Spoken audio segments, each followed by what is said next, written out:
স্ত্রীর অলংকারের মালিক কে? স্বামী নাকি স্ত্রী? বউয়ের অলংকারের মালিক কে ভাই? না স্বামী? এই প্রশ্নের এত সহজে উত্তর দিয়ে ফেললেন আপনারা। আচ্ছা, বউ যদি হয়, তাহলে আমার এবার প্রশ্ন, আপনার বউয়ের যে গহনা আছে, আপনার হঠাৎ করে বিদেশ যাওয়ার দরকার হয়েছে, ভিসা এসে গেছে, টাকা পুরা জোগাড় নাই, তখন বউয়ের গহনা বিক্রি করে কি করে না? অনেকে কিভাবে বিক্রি করে? কিসের অনুমতি? অনুমতি নেওয়ার ধার ধারে বলে তোমার স্বর্ণটা দাও, বিক্রি করে যায়, আমি গেলে তোমার আবার কিনে দিব। তো এটা তো হাওলাত হলো। হাওলাত নিলে তো দরখাস্ত করতে হবে, তাই না? মাননীয় স্ত্রী বিষয় ঋণ গ্রহণের আবেদন, আপনি তো আবেদন করে তার কাছ থেকে চাইবেন, এরপরে উনি মঞ্জুর করলে নিবেন, না মঞ্জুর করলে নাই। কিন্তু আমাদের সমাজে মেয়েদের সে অধিকার আছে?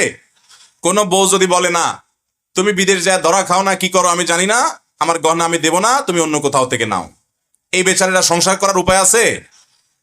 তাহলে বোঝা গেল মেয়েদের গহনার মালিক তারা হলেও তাদেরকে পরিপূর্ণ অধিকার আমরা দিচ্ছি। এই জন্য এই গহনার জাকাত কে দিবে, এই প্রশ্নের উত্তরে আগে আমাকে জানতে হবে যে আসলে এটার মালিক কে। আপনি যদি আপনার বউকে মোহর দিয়ে থাকেন স্বর্ণ হিসাবে, বা গিফট দিয়ে থাকেন স্বর্ণ হিসাবে, তাহলে এটা তো তার। আর বাবার বাড়ি থেকে পেলে তো সেটা তো তার বটেই। আমাদের দেশে অনেক বেহায়া পুরুষ আছে যে নিজে দেওয়ার তো খবরই নাই, ওই বেচারির বাপের বাড়ি থেকে কিছু দিলে সেটাও বিক্রি করে বিদেশ যায়।